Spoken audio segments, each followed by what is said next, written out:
때로는 정말 한 치 앞도 보이지 않는 슬픔, 짙은 어둠이 우리 눈앞을 가리는 경우들이 참 많습니다. 이 본문 속 마가의 다락방의 분위기가 그러했던 것이죠.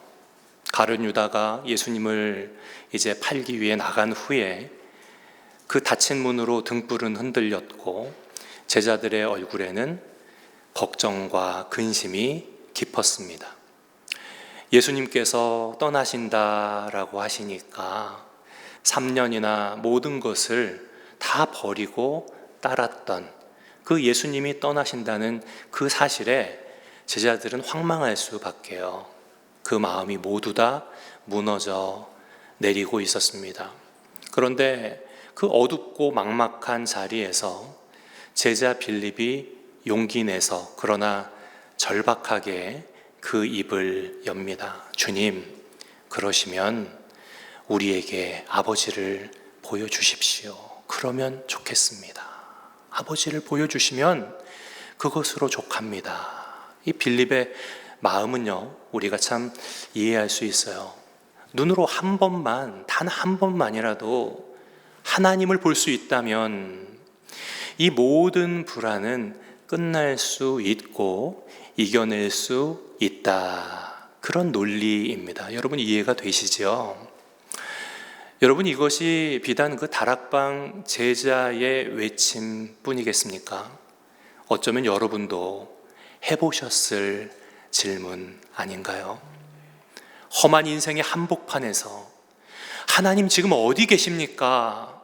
하나님 왜 침묵하십니까? 탄식하며 하나님을 한 번만 보여주십시오. 그러면 세상과 믿음 사이에서 더 이상 갈등하지 않을 것 같습니다. 하나님을 굳게 믿지 못하고 감히 하나님께 여러 표적을 보여달라고 하나님을 시험했던 구약 성경의 기드온처럼 말입니다. 여러분 이것은요, 내 믿음 없음을 하나님께 전가하는 잘못된 행위인 거예요. 근데 여러분 알고 계십니까? 하나님이 안 계셔서가 아니라 곁에 계신 하나님을 알아보지 못해 우리는 외로운 겁니다. 우린 그걸 알아야 해요. 이미 제자들 가운데 예수님께서 계신데 제자들은 예수님을 통해 하나님을 만나지 못했던 겁니다. 그래서 오늘 제자들을 대표해서 용기 내어 말했던 빌립, 그리고 그를 향해 불쌍히 여기시며 긍휼히 여기셨던 주님의 대답 속에서 세 가지 은혜를 함께 나눌 때 여러분들의 삶에 적중하는 놀라운 은혜 있으시기를 주님의 이름으로 축원합니다. 첫 번째로 이미 계신 하나님을 바라봐야 한다라는 겁니다. 이미 계신 하나님. 예수님은 떨고 있는 빌립을 너무나 애틋하게 부르십니다. 빌립아, 내가 이렇게 오래 너와 함께 있었는데 너는 나를 알지 못하느냐? 나를 본 자는 아버지를 보았거늘 어찌하여 아버지를 보이라 하느냐? 예수님께서 제자들과 빌립과 함께 3년이나 함께 하셨잖아요. 그런데 왜 어찌하여 아버지를 또 보이라 하지? 라고 묻고 계신 겁니다. 이 가운데는 예수님의 분명한 선언이 있으신데 나를 보면 그것이 곧 아버지를 보는 것이다. 예수님은 보이지 않는 하나님의 보이는 형상이며 아버지를 우리 삶의 한복판에 가장 분명하게 드러내셨던 겁니다. 그러므로 우리는 이미 오신 예수님을 통해서 하나님을 보고 있는 겁니다. 말씀이 육신이 되어 우리 가운데 거하시니. 많은 분들이 하나님의 뜻을 알고 싶다고 이야기합니다. 예수님의 삶과 말씀 속에 하나님의 뜻은 이미 계시되었습니다. 주님께서 나를 보면 아버지를 보는 것이다 라고 하셨던 그 말씀 앞에, 그러면 왜 우리는 주님을 온전히 바라보지 않는가를 살펴봐야 할 것입니다. 가장 큰 이유는요, 우리가 거센 풍랑과 같은 인생의 문제들 앞에, 그 거대함, 그 어려움 앞에 압도되어 살아가기 때문입니다. 그 물살에 거세고 그리고 너무나 시끄러운 그 물살을 보면서 바로 내 곁에 계신 주님을 보지 못하는 거예요. 여러분, 갈릴리 호수에서 거센 폭풍 가운데 베드로의 행동을 우리는 기억합니다.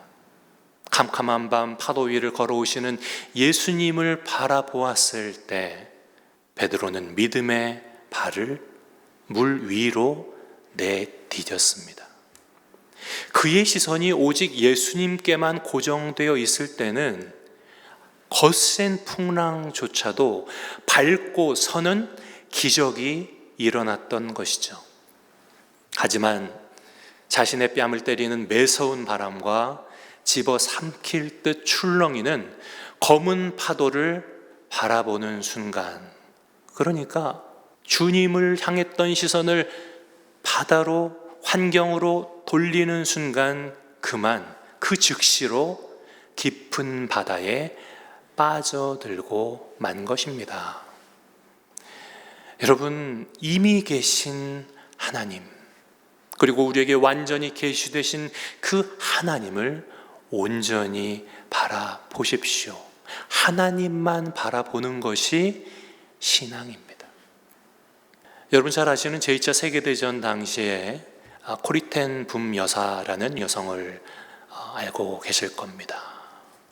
강제 수용소에 갇혀서 정말 지옥 같은 그런 고통 속에서 그녀는 그런 신앙의 고백을 했어요. 당신의 주위를 둘러보십시오. 그러면 절망할 수밖에 없습니다. 당신 자신을 바라보십시오. 그러면 우울해질 수밖에 없습니다. 그러나 예수 그리스도를 바라보십시오. 그러면 참된 안식을 얻을 것입니다. 그녀는 그 믿음으로 그 무서운 공포의 나치 강제 수용소 안에서도 믿음을 지켜낼 수 있었습니다. 주님만 바라보았기 때문이에요.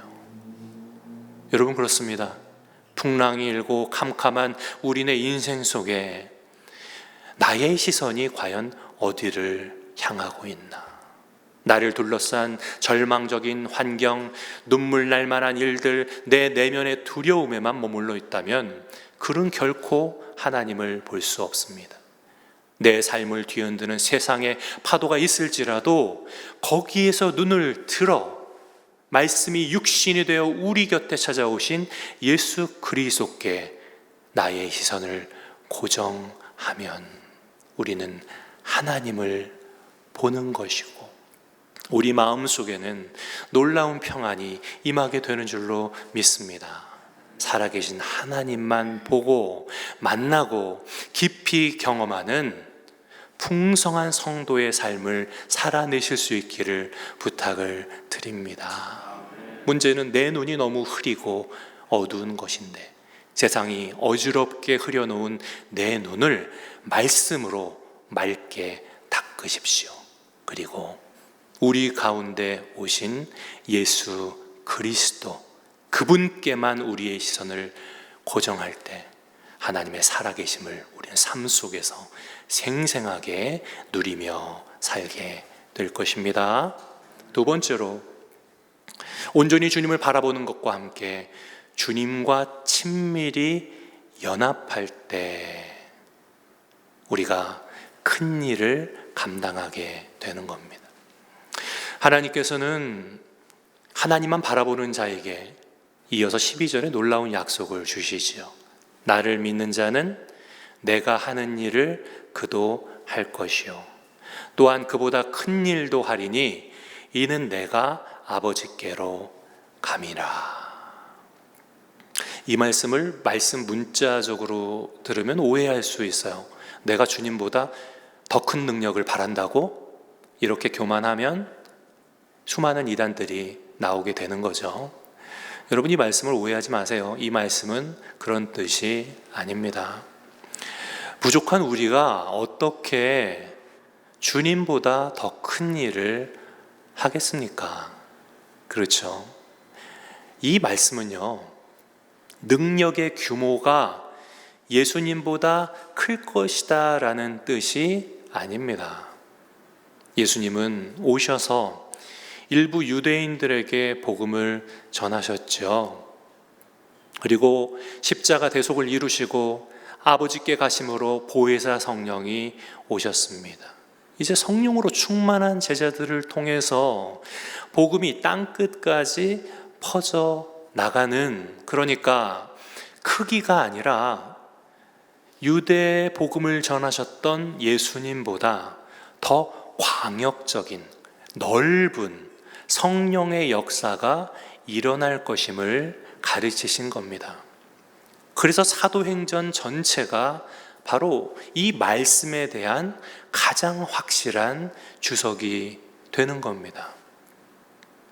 중국 선교의 아버지라 불렸던 허드슨 테일러, 그가 이끌었던 중국 내지 선교회, 예배드릴 때 한 명으로 예배를 시작했어요.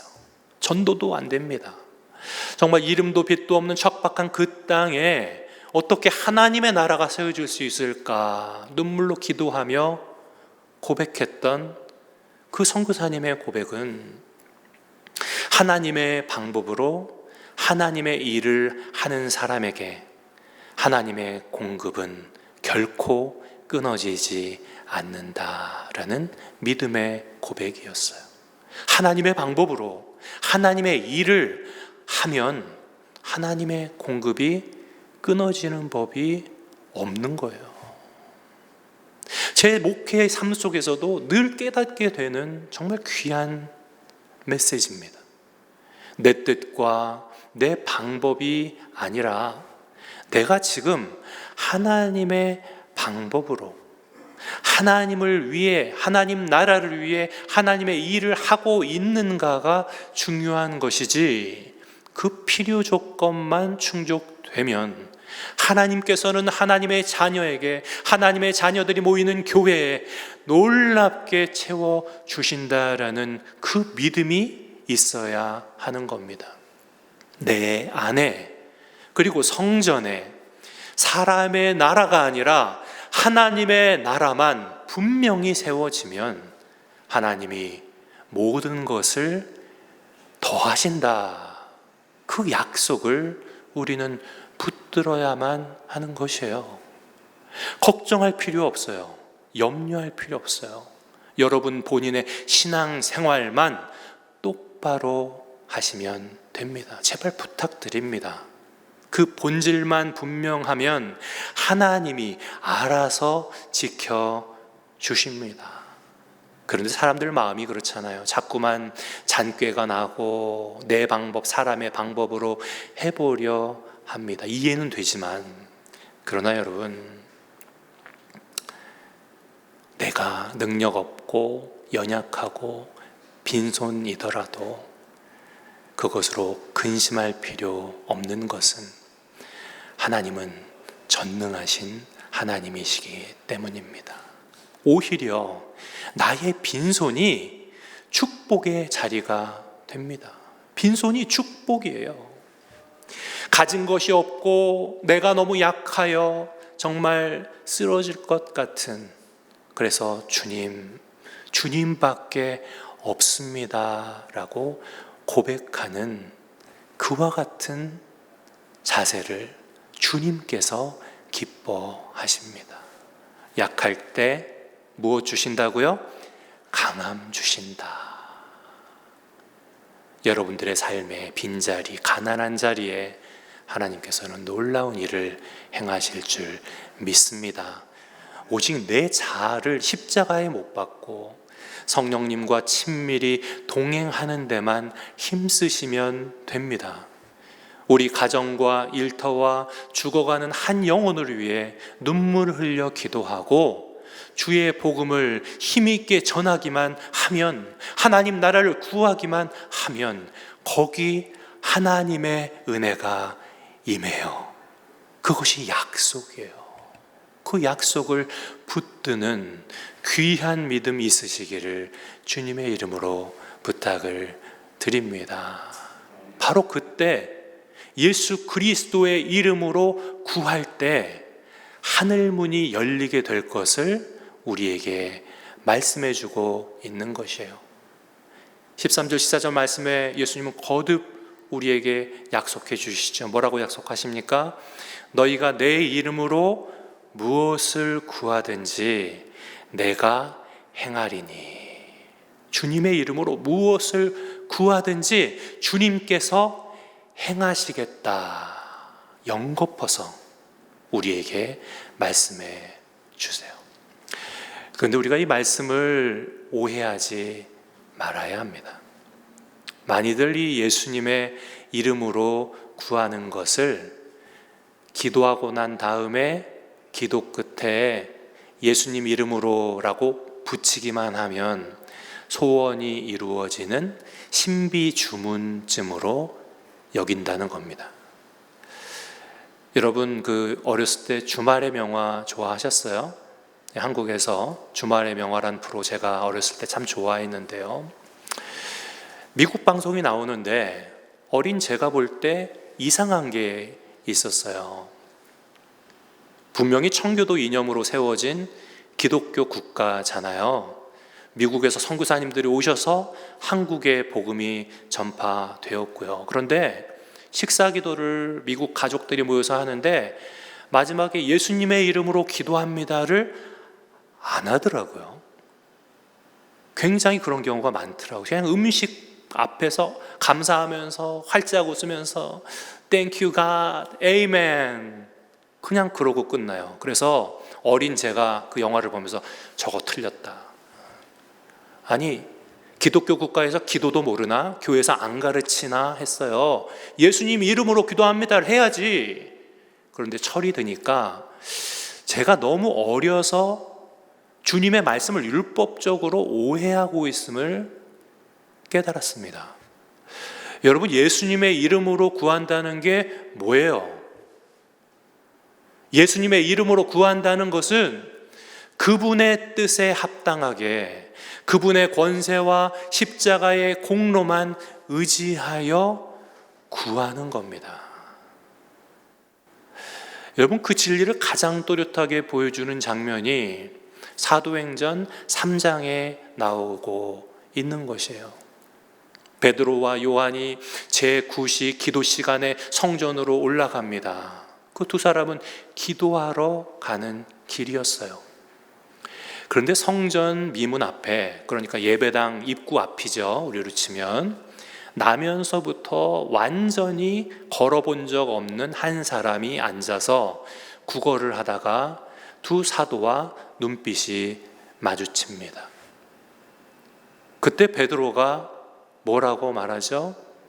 은과 금은 내게 없거니와 내게 있는 것으로 너에게 주노니 곧 나사렛 예수 그리스도의 이름으로 일어나 걸으라. 내게 있는 것으로 너에게 줄 것인데 예수 그리스도의 이름으로 명하노니 일어나 걸으라. 여러분, 베드로에게 은도 금도 없었어요. 지금 병자가 구하는 것은 사실 은이나 금이었잖아요. 아니면 동전이라도 그것을 구하고 있는데 베드로에게는 은과 금이 없었대요. 그런데 중요합니다. 그에게 있는 것이 있었어요. 그게 뭐예요?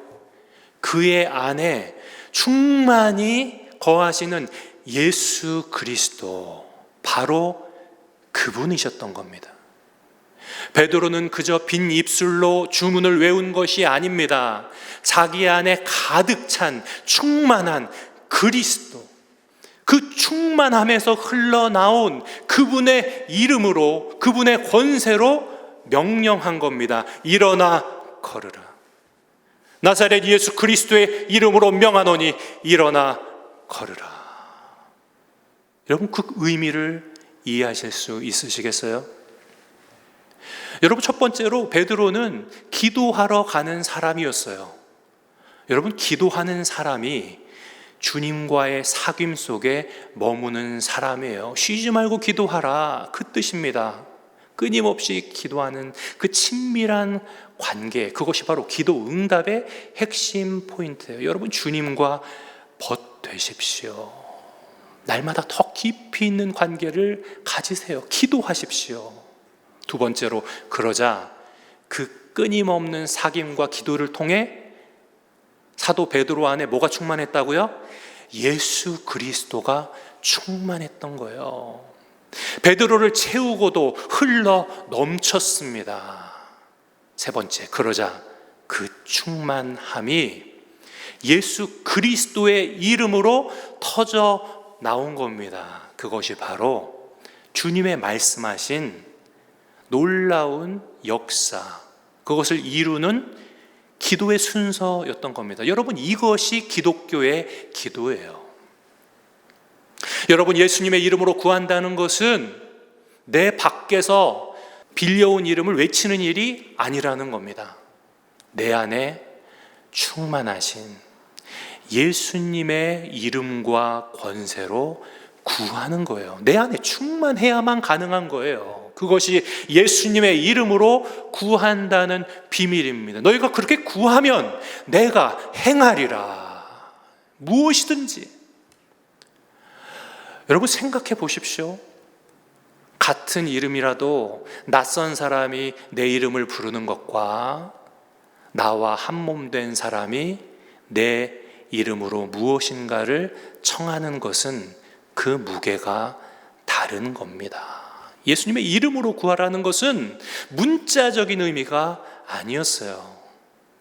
그 이름의 주인 예수 그리스도와 내가 어떤 관계인가, 그 깊은 관계 속에서 바로 권세는 흘러나오는 겁니다. 그래서 주님은 우리의 기도 생활이 순간의 시간, 순간의 기도 시간, 그 황홀함만 쫓는 것이 아니라 늘 쉬지 않고 지속적으로 주님과의 사귐이 있기를 원하세요. 우리는 그것을 영적으로 동행이라고 하는 겁니다.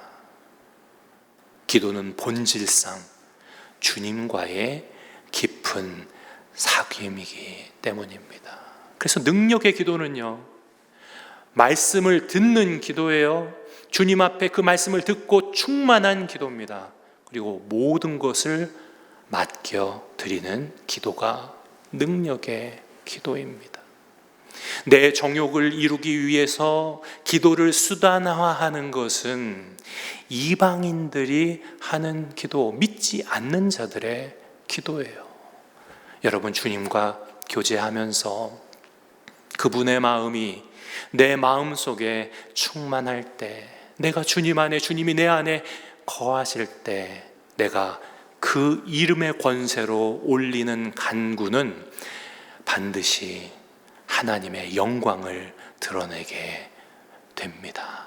그 기도는 결코 허공을 치는 메아리 혼자만의 중언부언의 기도가 되지 않는다라는 겁니다. 심지어 주님으로 충만하면 구하지 않아도 주님께서 이루신다. 성경은 약속해주고 계신 거예요. 그것이 바로 우리 믿음의 사람들의 기도입니다. 여러분들의 삶 속에 날마다 주님과의 사귐이 제일 목적이 되시기를 부탁을 드립니다. 그리고 그분 안에, 그 충만함 안에서 그분의 이름과 권세로 구하십시오. 그래서 하늘 문이 열리는 기적을 체험하며 정말 풍성한 은혜의 사람, 풍성한 간증의 사람이 다 되어주실 수 있기를 부탁을 드립니다. 오늘 말씀을 맺으려고 해요. 여러분, 인생에 짙은 풍랑이 있을지라도 하나님만 바라보십시오. 예수 그리스도만 바라보십시오. 그러면 주님께서 우리를 붙드셔서 아무리 험한 풍랑일지라도 그것을 밟고 일어서는 기적을 주실 줄로 믿습니다. 그리고 예수 그리스도의 이름으로 확신하며 그분과의 친밀감 속에서 구하는 자가 되십시오. 하나님은 멀리 계셔서 안 보이시는 게 아닙니다. 너무 가까이 계시고 세상에 우리의 시선이 빼앗겨 버린 이유로 우리가 알아채지 못할 뿐입니다. 부디 주님으로 충만하십시오. 주님 모신 성전이 되십시오. 기도하는 집이 되십시오. 그리고 그 이름에 힘입어 기도하는 능력의 기도자들 다 되실 수 있기를 주님의 이름으로 축복합니다.